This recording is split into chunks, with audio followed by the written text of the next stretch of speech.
Salam alaikum Nourdine, Mouchrak. Salam, M. Mohamed. Bon, tout d'abord, merci à tous nos auditeurs de nous retrouver fidèlement Ouais. sur Radio Al Rolba. Je pense qu'on a pris notre envol et j'espère que vous avez eu de bonnes vacances. Et voilà, on retrouve au travail. Et Dieu sait si aujourd'hui, encore une fois, le sujet dont nous allons débattre est un sujet important. On l'a déjà fait, on ne va pas se répéter parce qu'il y a toujours du nouveau. Alors, oui, c'est sur les relations franco-algériennes, ces tensions, ces enjeux, et on espère à de nouvelles perspectives. Mais avant de commencer l'émission, j'aimerais bien, si tu permets, Nourdine, faire une petite introduction. C'est-à-dire que depuis l'indépendance de l'Algérie en 1962, les relations franco-algériennes ont toujours été très complexes. Elles oscillent entre des périodes d'apaisement, des périodes de tensions persistantes, tout en étant traversées aujourd'hui par des enjeux géopolitique majeure, mais aussi, et ce qui est un petit peu challenging, comme je pourrais dire, c'est cet aspect politique en France où l'Algérie, maintenant, à chaque fois, devient cet enjeu. Il n'y a que ça qui existe sur la scène politique française, que ce soit durant les précédentes élections ou celles qui se préparent vraiment. L'Algérie est au centre du débat en France. Alors moi, je dis que cette dynamique, elle est caractérisée par des frictions diplomatiques et bien entendu des mémoires conflictuelles, mais aussi par des impératifs stratégiques qui ne sont pas toujours partagés des deux côtés de la Méditerranée. Il y a une incompréhension totale. Et voilà, Nordine, je te repasse la parole après cette introduction. Et après, si tu permets, je ferai euh, une présentation un petit peu de ce qui nous a emmené à cette situation. Tfadal, Nordine. Voilà, c'est vrai que c'est Mohamed, dans ce moment, yani, ce qui se passe en France, c'est quelque chose de. On n'arrive pas à comprendre, c'est le premier point. Le deuxième point, je crois que c'est une campagne yani, qui vise yani, l'Algérie, ça c'est plus que sûr. Il y a trois clans. Il y a le clan, les Péignoirs aigris qui n'ont jamais accepté l'indépendance de l'Algérie. Il y a un clan aussi de. Aujourd'hui, on voit pas mal de jeunes Marocains heureusement qu'ils ne représentent pas tout le peuple marocain, des jeunes Marocains, des Franco-Marocains députés, et leur attaque, c'est l'Algérie. Donc, ce n'est pas quelque chose c'est prémédité. Et le troisième point qui est le point le plus important, c'est que le président de la République, sa politique, c'est de diviser les communautés maghrébines.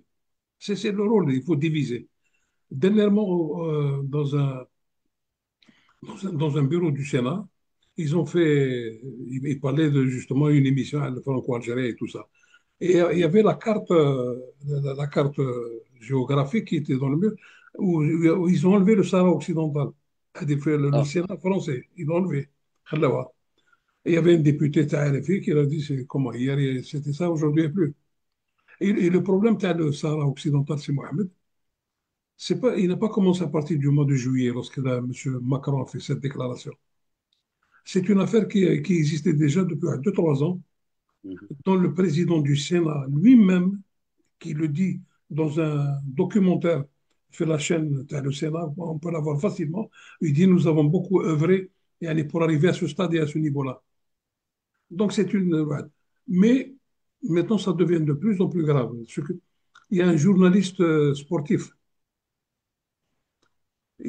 Avant-hier, il y avait une émission sur le sport. Qu'est-ce qu'il dit? L'équipe de France avait que des Blacks et des Maghrébins. À quel niveau nous sommes. Et il va encore plus loin. Il a dit dans les villes, par exemple, moyennes, Marseille, tout ça, la plupart des clubs, la majorité, c'est des Maghrébins ou là, des Blacks. Mais c'est normal. Ils n'ont aucune issue, ces jeunes. La seule possibilité pour eux, c'est le football. Qu'est-ce qu'ils ont fait pour toute cette jeunesse qu'ils ont laissée? Mais je pense que le train, il est en marche et qu'on ne peut pas revenir en arrière. Ça, j'en suis persuadé que les prochaines élections municipales de l'année prochaine, ils vont donner une image réelle de ce que vaut cette immigration. Ça, c'est plus que sûr. Le deuxième point, l'élection principale en 1927, en 2027, l'élection présidentielle française. Et là, j'en suis persuadé que cette immigration, elle va compter. Ça, c'est plus que sûr. Ma cache fait aller loin. Huma, qu'est-ce qu'ils sont en train de faire? Ils sont en train de tout faire, de tout faire. Les journalistes français actuellement, pas tous heureusement, mais la majeure partie des journalistes, surtout CNews, c'est des gens, c'est des anti-algériens, pas des anti-musulmans, des anti-algériens. Il y a eu un événement qui s'est déroulé il y a 4 ou 5, il y a 2, 3 jours de ça à Marseille. Un Tunisien qui a pris un couteau, qui a blessé 5 personnes. Alhamdoulilah, Mamatouche, c'est le plus important. Lui, il a été abattu de 5 balles dans le corps. Mais il y avait une possibilité de lui tirer dans les jambes, de lui tirer. Mais bon, ce qui est encore grave, je pense, je ne sais pas si c'est sûr, mais que c'est le ministre de l'Intérieur qui s'est déplacé de Paris et qui a décoré ses policiers. Hmm. Ça n'est même pas passé en justice. Dans quel monde nous vivons? C'est ça le véritable problème. Normalement, il y a une justice. Ce bonhomme-là, même si le policier l'a tiré pour se défendre, là, pour la légitime défense ou n'importe quoi, mais que le ministre qui vient, il est décor sur place. Donc, c'est une haine viscérale, yani, c'est pas loin. Mais ils ne réussiront pas, c'est mal. Ça, je vous fais le pari. Si Dieu nous prête vie, on reparlera de ça de l'année prochaine et de l'autre année. Wallah, mais ils font ce qu'ils veulent. Le trait est en marche. La France, le taux de natalité, il est le plus bas depuis la Deuxième Guerre mondiale. Ils ont besoin de cette immigration, qu'ils le veuillent ou pas. Ils ont besoin. Dernièrement, on voit M. Sarkozy qui sort du bois, qui a laissé son bracelet, parce que son bracelet, et qui dit qu'il faut être dur avec l'Algérie. Qu'est-ce que tu veux être dur avec l'Algérie? Là, l'Algérie, c'est plus l'Algérie, l'Algérie colonisée, c'est ça, ils n'admettent pas. Mais pas tout le peuple français. Pas tout le peuple français, c'est Mohamed.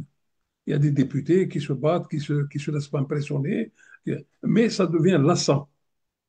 Ça devient lassant. Tfadal, c'est Mohamed, si vous voulez ajouter quelque chose. C'est-à-dire que là, tu viens d'illustrer les événements qui se passent aujourd'hui en France, qui, à mon avis, sont, encore une fois, c'est une causalité de ce qui se passe en France, ces crises et ces tensions qui ne sont pas récentes. Tu parlais de la crise du Sahara occidental, oui, c'est en juillet 2024, la reconnaissance par la France de la souveraineté marocaine sur le Sahara occidental. Bien sûr, ça a été condamné vivement par l'Algérie, qui a immédiatement rappelé son ambassadeur à l'époque. Et cet événement, ça a ravivé encore une fois un climat de méfiance et ça entraîne des escalades diplomatiques significatives. Bien évidemment, le Sahara occidental, l'Algérie ne veut pas, si tu veux, c'est pas une question de territoire qu'elle veut s'accaparer, c'est pas une question d'expansion de son, si vous voulez, de son, comment ils disent de Houma, ils disent que c'est une, parce qu'on veut récupérer en quelque sorte les Sahraouis pour en faire une nouvelle base pour nous. C'est pas vrai, l'Algérie a toujours été du côté des peuples pour la libération de ces colonies, notamment le Sahara, faut pas oublier, c'est la dernière colonie africaine. Et l'Algérie a toujours été auprès des peuples qui étaient colonisés. Donc, ça n'a rien à voir avec la relation, si vous voulez, que les Français veulent projeter. C'est tout simplement pour la défense des droits de l'homme, pour la défense de la justice. On le voit aujourd'hui même, l'Algérie, c'est toujours dans la même veine qu'elle se bat. Regardez sur Gaza, quel est le seul pays qui ose encore affronter toutes les puissances mondiales au Conseil de sécurité, si ce n'est pas l'Algérie. En plus, maintenant, ils utilisent non seulement des problèmes politiques, comme je viens d'illustrer avec le Sahara occidental, mais on y ajoute maintenant une question tout à fait stupide, une question de sécurité sous le couvert de l'expression, de la liberté d'expression. Et là, je prends l'affaire de Boualem Sansal. Encore une fois, on en parle, c'était, je crois, en automne 24, quand il y a eu l'arrestation de cet écrivain franco-algérien, by the way, qui a été décrété français en l'espace de quelques mois, alors que pour les autres, il faut suivre tout un protocole qui prend parfois des années. Mais voilà, Sansal, c'est pas une question de liberté d'expression, c'est une question qui a atteint l'intégrité nationale. Et comment dirais-je, comment la France a pu prendre Boualem Sansal, qui était un inconnu, un piètre écrivain.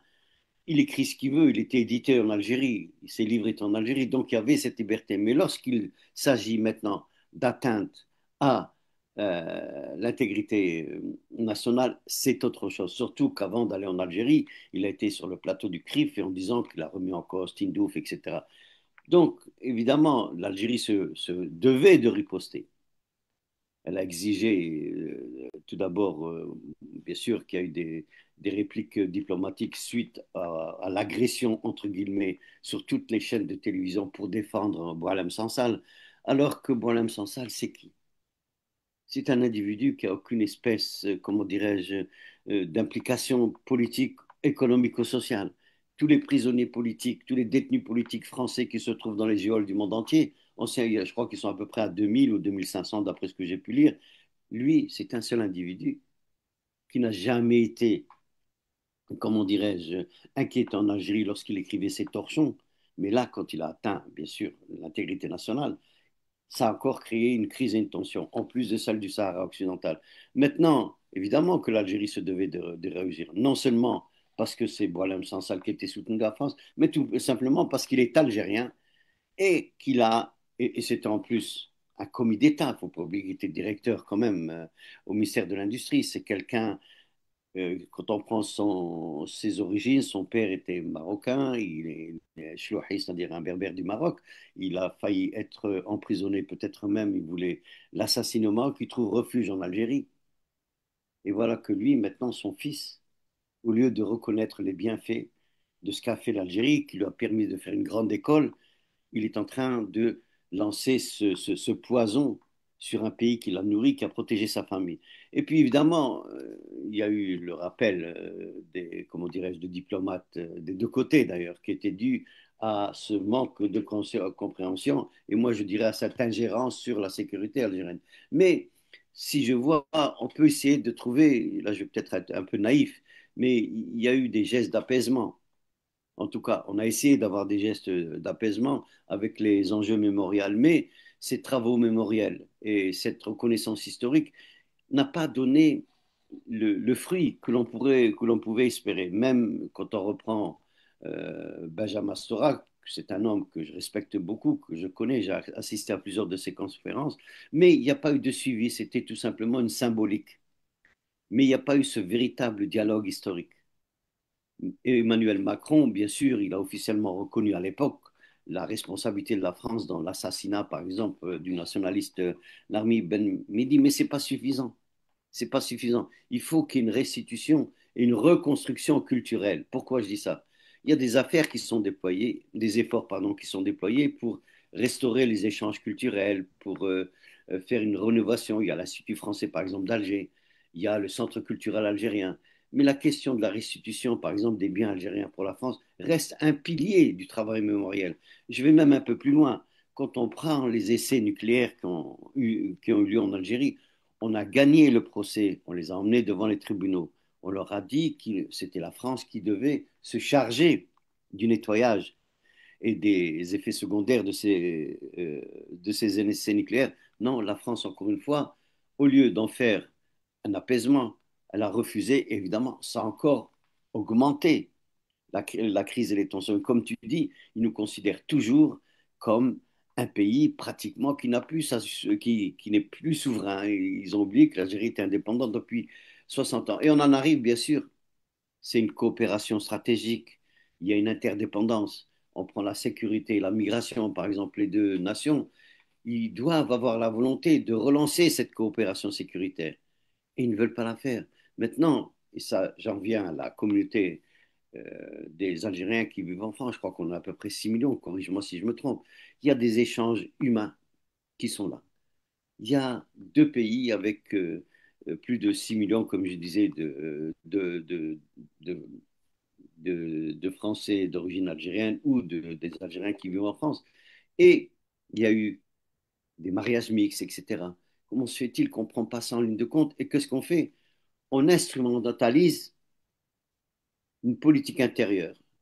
Retailleau, je pense, enfin, j'aime même pas prononcer son nom, et tu l'as dit, et j'insiste, et tu as raison, voir ce qu'il fait en ce qui concerne la communauté maghrébine, la communauté algérienne en particulier, puis même les musulmans. Tu donnais, c'était ce Tunisien qui a été tué avec 5 balles dans le corps. Pourquoi ils ne l'ont pas attrapé? Pourquoi 5 balles dans le corps? Et c'est un gars qui avait des problèmes mentaux. Allez, tout simplement, parce qu'il est un peu basané et il est musulman. Et Retailleau, au lieu d'appeler à l'apaisement, il augmente la crise en allant décorer ces officiels qui sont censés protéger, quel que soit X, l'humain, l'être humain, surtout. Bon, ça se voyait, enfin, j'ai vu les vidéos, on voit que c'est un gars qui n'a pas toute sa tête. Alors moi, qu'est-ce que je veux dire avant de te repasser la parole? Je m'excuse, Nordine, si je m'accapare du micro, mais la relation pour moi franco-algérienne, elle est à la croisée des chemins. Elle est tiraillée entre rupture et réconciliation. Il y a le poids de l'histoire, il y a le poids de la succession des crises qui sont devenues indéniables, mais est-ce qu'il y a encore une possibilité de dialogue et d'apaisement au sein des deux sociétés avec tout ce qui se passe actuellement? Tu parlais des médias. Et avant, c'était des Français de l'extrême droite, etc. Mais qui se sont ralliés à leur drapeau? Ce sont des Algériens qu'on est en train de manipuler. Un homme comme Kamel Daoud, à qui on donne le prix Goncourt, alors qu'il a été prouvé qu'il a brisé le secret médical de cette petite gamine qui s'est fait égorger par les terroristes. Elle a survécu, elle a été adoptée par une famille algérienne. Kamel Daoud qui va les voir, qui veut leur dire, je voudrais faire un livre sur votre petite gamine, parce que cette gamine, comment ils l'ont connue? La femme de Daoud, elle avait des enfants qui faisaient de l'éducation. Il s'avère que cette gamine, qui est devenue une femme évidemment, elle était prof d'éducation entre autres. Et une fois que ses parents adoptifs sont morts, il s'accapare du dossier médical parce que sa femme l'a traité, sa femme, sa seconde épouse est une psychiatre, et on le gratifie avec quoi? Avec le prix Goncourt pour un torchon. J'ai lu le livre, c'est un torchon. Encore une fois, c'est devenu politique. Alors, en plus, on met Kamel Daoud comme un comment dirais-je, un porte-voix de la communauté. On a vu le point, la première page du point, il parle de qui? Il dit, c'est Kabyle, un peuple debout. Ça veut dire quoi? Que les autres régions d'Algérie, les autres ethnicités d'Algérie ne sont pas un peuple debout. C'est ça cette manipulation, cette instrumentalisation, qui ne s'arrête plus seulement à l'extrême droite. Maintenant, on utilise des Algériens pour se faire le porte-parole de ces nostalgiques pieds noirs de l'Algérie française. Et moi, je dis, encore une fois, je vais essayer d'être un peu optimiste. Il faut essayer de dépolitiser le travail mémoriel en faisant des commissions, comme on avait fait avec la mixte avec Benjamin Stora. Mais il faut surtout vraiment renforcer des coopérations dans le domaine de l'éducation et de la culture, comme il y en a eu beaucoup, beaucoup au cours des 132 ans de cette colonisation. Il y avait des gens qui étaient de bonne foi. Il y avait des gens qui voulaient à ce que l'Algérie et la France aillent sur des chemins, non pas sur la guerre, mais de réconciliation. Ça, c'est pas fait. Maintenant, la causalité de tout ça, c'est ce qu'on a aujourd'hui. On a tous ces Algériens français, ces Français d'origine algérienne, dont les grands-pères se sont battus pour libérer la France. Je reviens toujours, la libération de la Provence, par exemple. Ces soldats africains qu'on n'a même pas, des soldats des colonies qu'on n'a même pas voulu laisser, euh, comment dirais-je, défiler lors de la libération. Et non seulement ça, mais non seulement on ne les a pas laissés défiler, mais de l'autre côté de la Méditerranée, on se souvient que ce 8 mai 1945, des gens qui rentraient avec des étoiles, avec des décorations, parce qu'ils avaient été de valeureux soldats pour défendre la République française, on a fait le massacre de Sétif, Kerala, pardon, pas Kerala, Kharata, etc. Et c'est pour ça qu'aujourd'hui, je dis qu'il sera très difficile de d'oublier les 132 ans de colonisation, mais il serait peut-être plus facile de dire qu'il y a 6 millions de ces Algériens, de ces descendants de ceux qui ont défendu la France, de ceux qui ont participé au ressort économique de ces 30 glorieuses, au lieu de laisser un rétaillot aller sur toutes les chaînes de télévision et cracher sur ces Algériens que l'on a ghettotisés à Gennevilliers, que l'on a ghettotisés à Marseille, que l'on a ghettotisés à Lyon et dans le nord de la France, au lieu d'essayer de d'accepter d'abord pluralité culturelle, mais aussi de dire, mais ce sont des enfants de ceux qui nous ont défendus. Où est-ce qu'elle est, cette reconnaissance? Et moi, je suis très ému quand je parle de ça. Moi-même, je suis issu de l'immigration. Mon père, lorsqu'il allait travailler, il baissait la tête parce qu'il avait peur de perdre son emploi et de nous nourrir. Nos enfants ont grandi, on a les ingénieurs, on a les médecins, etc. Mais, encore une fois, ce mais, il ne faut pas les laisser le vacuum sur les médias français qui sont en train de cracher sur cette population française qui a tant donné, qui fait partie comment dirais-je, de ce terreau économique. Il y a beaucoup d'Algériens qui sont des ingénieurs, qui sont des chefs d'entreprise, etc., etc., etc. Pourquoi on parle toujours de cette frange, oui, qui a des problèmes, mais c'est la France qui a oublié ses enfants de la République. Et le résultat est là. Voilà, Nourdine, je m'excuse si j'étais un peu long, Non, mais tu as résumé la situation. C'est sûr que les liens qui unissent l'Algérie et la France, c'est pas possible qu'ils peuvent se défaire du jour au lendemain, ça c'est sûr. Mais le problème, c'est qu'aujourd'hui, là, il y a un complot qui vise l'État algérien. Quand on voit, par exemple, là, une sénatrice d'une autre époque, Valérie Boyer, qui mhm, mhm, reçoit les gars du MAC au Sénat et se photographier avec eux. Dernièrement, il y a 2, 3 jours de ça, elle est partie du côté du consulat de Marseille, une manifestation pour libérer Boualem Sansal. Moi, je voudrais me poser la question, Boualem Sansal, lorsqu'il est rentré en Algérie, est-ce qu'il est rentré avec un titre de séjour ou avec le passeport français? Et là, on va voir qu'il est rentré avec un titre de séjour. Ah, c'est le premier point. Et donc, c'est une campagne contre l'Algérie. Ça, c'est plus que sûr, c'est Mohamed. C'est une campagne, c'est pour ça qu'il faut faire très attention. Aujourd'hui, le peuple algérien, c'est son unité qui fait sa force. Et j'en suis persuadé que quelques brebis galeuses du MAC et tout ça, c'est pas eux qui vont changer la donne. Ça, c'est plus que sûr. Parce que le peuple algérien, et aussi, il faut lui rendre un grand hommage, c'est Mohamed. Avec tout ce qu'on entend, que cette communauté est visée, il est resté digne. Il n'y a pas eu un seul incident qui a été commis par cette communauté. mhm. Qu'est-ce qu'ils disent? خليه ينبح على روحه كي الكلب عشاك ينبح كي الكلب il a comme un chien il va se taire. Un bonhomme comme Ménard qui passe à la télévision, Oh la mon haine, Dieu. une haine viscérale. Et quand on voit ces news, là, c'est même pas des journalistes parce qu'il faut leur enlever le titre de journaliste. C'est des propagandistes. Ils ont trouvé un os à déchiqueter et ils se battent entre eux. C'est ça le problème. L'Algérie, pourquoi aujourd'hui elle est dans le viseur de ces gens qui veulent diviser cette communauté? Mais ils n'arriveront pas, c'est Mohamed. Le peuple algérien, avec tout ce qu'il a souffert, ça m'étonne qu'une poignée d'individus. Et ça commence à faire de l'effet. Donc c'est un complot du président de la République. Peut-être qu'avec le nouveau, si demain, le 8 septembre, il n'y a plus de confiance pour Bayrou, peut-être le prochain Premier ministre, surtout s'il est socialiste, peut-être que ça peut. Il y a quand même un espoir. Il y a quand même un espoir. Parce que là, c'est sûr et certain que ça peut pas durer comme ça. Un Sarkozy qui dit si vous donnez une visa, il faut expulser quelqu'un au nombre de visas, au nombre de. C'est de la marchandise, c'est de. Un bonhomme, un voyou comme lui. Un voyou, parce que c'est un voyou. C'est un voyou, il n'y a pas d'autre terme. Mais c'est un voyou qui n'a pas d'honneur, parce qu'il y a des voyous qui ont une certaine dignité.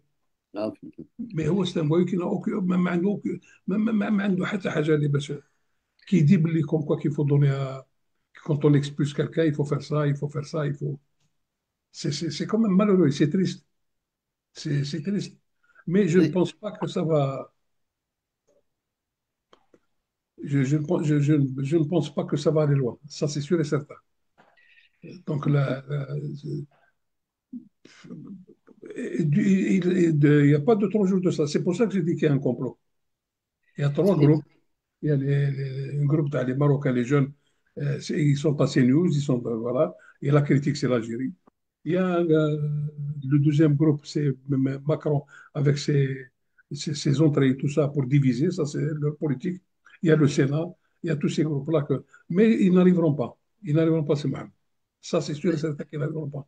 C'est-à-dire que moi, je compare toutes ces attaques, je vais prendre un petit peu une image mythologique ou une image qui est un peu exagérée, mais il faut que je le dise. À chaque fois que la France, depuis ces 10 dernières années, a essayé de s'attaquer à l'Algérie, en s'approchant de l'Algérie, ça a été comme le radeau de la Méduse. Elle voit seulement les côtes, mais elle ne peut pas y arriver parce qu'elle se noie dans les actions qu'elle est en train de mener, notamment lorsqu'elle utilise, comme tu l'as dit à juste titre, les médias, etc. Mais lorsqu'on voit la France, tout ce qu'elle a perdu, parce qu'il y avait des attaches économiques, la France était quand même un des premiers partenaires euh, au point de vue trade, au point de vue commercial, avec l'Algérie, qui était dû parce que les communautés des deux rives, parce qu'il y avait une communauté de langage, je dirais même qu'il y avait peut-être une communauté culturelle, parce qu'on ne peut pas oublier quand même les 132 ans, ça a laissé des traces. Mais lorsque l'Algérie s'est réveillée, c'est devenu un hub économique pour l'Afrique. On voit les derniers chiffres économiques. La France a perdu plus de 20 milliards de transactions économiques depuis, je crois, les 7 ou 8 dernières années. Et par qui ça a été récupéré?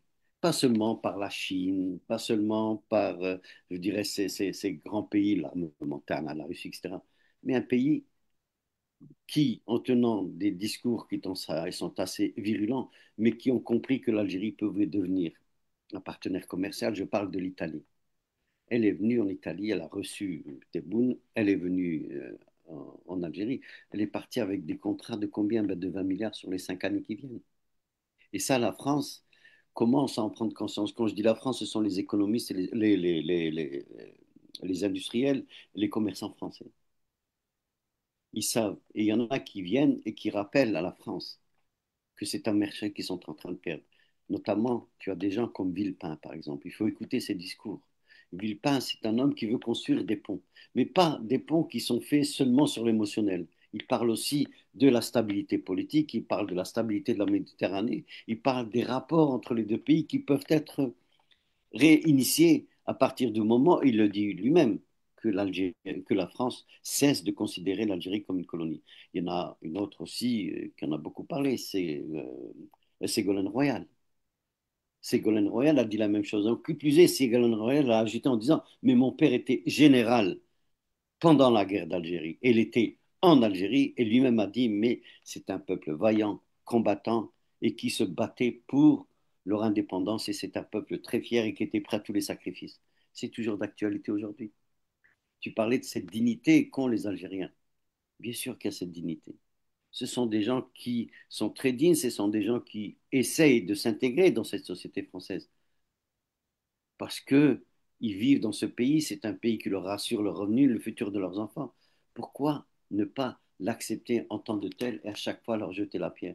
Alors, on accepte qu'un médecin soigne son père, sa mère ou ses enfants pour les sauver de cette misère médicale. Ce sont des Algériens. Mais d'un autre côté, une fois qu'ils sortent de ces salles d'urgence, on les considère comme comment dirais-je, des citoyens de seconde zone. Allez. Je ne sais pas, peut-être que je me répète, donc, mais c'est toi qui vas m'aider. Qu'est-ce que l'on peut faire pour essayer de combattre cette extrême droite et en se ralliant à des gens comme Villepin ou bien Ségolène Royal? Est-ce qu'il y a un éveil, toi qui vis en France, est-ce qu'il y a un éveil à l'appel de Villepin, par exemple? Est-ce que ça a eu des répercussions sur l'éveil et que ces 6 ou 7 millions d'Algériens ou de Maghrébins qui peuvent voter, est-ce qu'ils répondent à cet appel pour dire qu'effectivement, on peut faire quelque chose pour lutter contre cette extrême droite? Non, et ça, j'en suis persuadé. Il y a pas mal d'associations qui sont pignon sur rue. Il y a pas mal d'élus. Il y a des Français d'origine algérienne. Mhm, Mais je peux dire que dans tous les conseils municipaux en France, il y a toujours un ou là deux Algériens. Ça, c'est plus que sûr. mhm, Il y a des députés aujourd'hui de l'Assemblée nationale. On voit ces femmes yani, qui ont donné quelque chose d'extraordinaire à l'Assemblée nationale française. Non, et maintenant, ils ont saisi la justice parce que ça a été un peu trop loin. Donc ça commence à bouger, ça bouge là, ça c'est sûr. Mais le muscle kbir, yani, c'est vrai que c'est pour ça que moi je dis qu'il y a un complot. Et peut-être, si le lundi 8, il va y avoir un vote de confiance pour Bayrou. Mhm, Si Bayrou il tombe à 90%, je pense qu'il va tomber, ça c'est sûr. Il va y avoir un député, si un membre du Parti socialiste, avec un nouveau gouvernement, peut-être que ça va changer. Ça, c'est plus que sûr. Quand on voit M. Macron qui se fait insulter par la communauté juive de France, mhm. insulter, on le critique à tout va. Quand on voit que M. Benjamin Netanyahu, qui dit qu'il fallait interdiction à M. Sarkozy de venir en Israël, c'est ça la grandeur de la France. C'est ça la France, c'est le général de Gaulle. Le général de Gaulle, dans sa tombe, je ne sais pas comment je ne sais pas qu'est-ce qu'il doit, et il doit se retourner à. La grandeur de la France, elle tombe à ce niveau-là. On critique un président, on l'insulte, on le montre du doigt. Il avance d'un pas, il recule de deux pas. Il avance d'un pas, il recule de deux pas. C'est pour ça qu'il y a ce complot qui est important en France, là. Et ils veulent à tout prix, ils veulent à tout prix casser ça c'est sûr. Ça, c'est moi. Ben, c'est-à-dire que quand tu parles du complot, moi je suis obligé de me rallier un petit peu à à ton drapeau quand je prends le complot, ne serait-ce que pour, comment dirais-je, la falsification de l'héritage colonial et du mémoriel, et la colonisation de 1830 à 1962 et cette guerre d'Algérie qui a traumatisé la France. Mais encore une fois, eux, au lieu d'accepter ça, on complot pour dire que ce n'est pas vrai, que ça n'a jamais existé. Rappelle-toi de ce que disait avec Zemmour. Avant l'arrivée de la France, l'Algérie n'existait pas. Ça fait partie du complot, je te rejoins. Puis il y a les rivalités diplomatiques, bien entendu. Il y a toujours cette espèce de complot qui se fait. Euh, on sait qu'il y a les soutiens de Paris à certains opposants critiques du pouvoir algérien, notamment as le MAC, etc. Mais d'un autre côté, il n'y a pas que ça. Il y a aussi toutes, comment dirais-je, ces influenceurs que l'on essaie de mettre en place. Notamment, tu parles de ce mouvement de des petits jeunes Marocains qui ne connaissent même pas l'histoire de leur propre pays, mais par contre qui s'attaquent à l'Algérie en disant, voilà, tous les maux de la terre viennent, en France, viennent de ces Algériens, et ça fait partie du complot. Quand tu prends une femme comme Sonia Mabrouk, qui était quand même la fille d'un ambassadeur, la manière dont elle parle sur la condition des femmes, par exemple, en Algérie, bien sûr que c'est encore un complot parce que c'est pas vrai. Il ne faut pas oublier que les femmes en Algérie en 1862, elles pouvaient ouvrir un compte en banque sans l'autorisation de leur mari, alors que ce n'était pas le cas en France. Ne serait-ce que pour illustrer ça un petit peu, car on revient un petit peu sur l'histoire. Cette histoire de complot, je pense qu'elle est toujours, comment dirais-je, alimentée par cette extrême droite qui ne veut pas oublier que l'Algérie est un pays souverain, mais que ils font des complots et ils utilisent tous les relais possibles et imaginables. Je dirais même qu'il va jusqu'en Algérie. Ces anciens nostalgiques de la colonisation, il faut en parler, il faut être franc. Ils sont là, ils trouvent des relais. Et c'est pour ça que maintenant, il me semble que cette instrumentalisation politique, ça devient aussi une instrumentalisation dans le complet fait partie d'une arme puissante à l'intérieur même de ces groupes-là. Et je pense que, à mon avis, encore une fois, il y a, je ne peux pas dénier qu'il y a un discours du complot français qui est révélateur d'une méfiance historique que l'on veut encore une fois, je veux dire, interpréter, mais d'une manière bien évidemment tout à fait fausse, et qu'il faut qu'il y ait maintenant, c'est à nous de voir la véritable question, c'est celle de savoir comment on peut dépasser ces suspicions qui aident à bâtir cette notion du complot. C'est la causalité de toutes ces tensions qui existent. Et puis, il y a des gens qui ne connaissent pas l'histoire au fin fond de l'Auvergne, au fin fond comment dirais-je, de la Bretagne ou de la Normandie. Je ne pense pas que ces gens-là savent ce qui se passe exactement en Algérie, mais ils sont en train d'écouter ces muses, telles que l'extrême droite, telles que Rotaillot et toute sa cohorte, et qui fait croire que tous les maux de la France aujourd'hui s'arrêtent à cette immigration algérienne. Voilà, Nourdine, je ne sais pas si je me suis exprimé clairement, c'est peut-être un peu Non, non, méchant au ce que contraire, je dis. ça nous a permis quand même de dire ce qu'on pense, c'est déjà pas mal. Mais moi, j'ai un espoir. J'ai un espoir Inch'Allah. parce que ça, c'est. Moi, je vois des jeunes élus, des adjoints au maire et tout ça. Et ils ne se laissent pas impressionner. Très Ils ne se bien. laissent pas, là, ils se laissent pas impressionner. Ça, c'est sûr. C'est pour ça qu'il y a un espoir. Ça, c'est plus que sûr. Et l'espoir, c'est avec le nouveau gouvernement qu'il va y avoir. Inch'Allah. Parce que ça ne peut pas rester comme ça entre l'Algérie et la France. Tiens, je vois qu'il y a un signal qui vient là, qui me dit qu'on va bientôt être coupé. Alors, Voilà, donc, c'est ça. gentiment, alors, qu'est-ce que tu nous présentes comme livre aujourd'hui? Wallah, yani, c'est un livre de Melk Chebel. Oui, bien sûr. C'est un monsieur, un islamologue. Allah yarhamou, miskin, maître. Il a Il a, été mal compris. Si tu en il a parles un été, mais petit c'est peu. une personnalité. Wallah, el Adim, c'est un monsieur extraordinaire. J'ai eu la chance de le connaître. Parle-en un peu parce que, pour nos auditeurs, parce qu'il est très, très Il mal est, compris. Merk Chebel, c'est parmi l'un des plus grands yani, islamologues algériens. Il a écrit pas mal de livres. Un bonhomme, même quand il y avait des débats, c'était un bonhomme, il était simple, il était courtois. Tout على كل حال. Il est enterré à Skikda.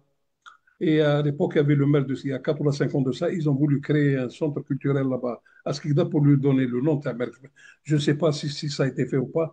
C'est pour ça rendre hommage. Et je conseille à tous les gens, Merk Chebel, c'est extraordinaire. Voilà. Ben, C'est- le c'est titre un- c'est- déjà est accrocheur. Changer l'islam, déjà, voilà.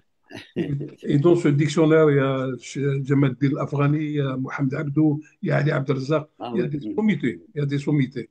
Voilà, c'est Mohamed Mala la semaine prochaine, Inch'Allah, pour un nouveau. Alors, la semaine prochaine, et avant de nous quitter, je ne peux pas m'empêcher d'avoir une petite pensée pour ces enfants palestiniens qui sont toujours en train de mourir. Chaque Inch'Allah. jour, les soldats sionistes tuent, pour donner une image forte, une classe d'enfants, c'est-à-dire il y a 30 petits-enfants qui se font tuer. Et ça reste dans le domaine du silence. Personne n'en parle. C'est devenu une normalité. Allah yarhamhum. Allah yarhamhum. Encore une fois, merci. Merci à toute l'équipe de Radio Al-Gharba pour nous permettre de faire ces émissions. Et à très bientôt, Inch'Allah. Et très heureux de vous avoir retrouvé. Un bon jour de New York. Au revoir. Et Salam nos alaikum. invités à tous les Algériens qui vivent en Amérique. Merci.